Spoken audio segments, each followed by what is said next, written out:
Hello everyone, तो हम आज बात करने वाले हैं पवन सिंह जी और श्वेता मेहरा का एक बहुत ही बेहतरीन वीडियो सॉन्ग के बारे में, जिसे लिखे हैं प्रकाश बारूद जी और इसमें म्यूजिक दिया है छोटे बाबा बसई से और इसे गाए हैं पवन सिंह जी।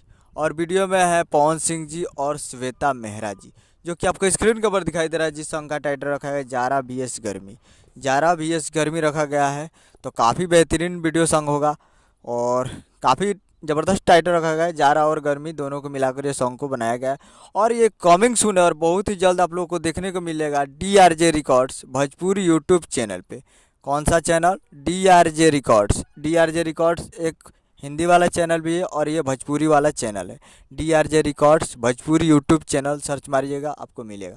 तो उसी पे आने वाला है जारा बीएस गर्मी टाइटल वाला सॉन्ग। वीडियो में है पवन सिंह जी और श्वेता मेहरा जी। तो काफ़ी बेहतरीन होने वाला है और बहुत ही जल्द 2-4 दिन में देखने को मिलेगा। उम्मीद कर रहा हूँ कि वीडियो अच्छा लगा तो चैनल को सब्सक्राइब करो, बेल आइकन प्रेस करो ताकि ऐसे खेसारी लाल यादव जी और पवन सिंह का लेटेस्ट नहीं लाते रहे। मिलते हैं। जय हिंद, जय भोजपुरी।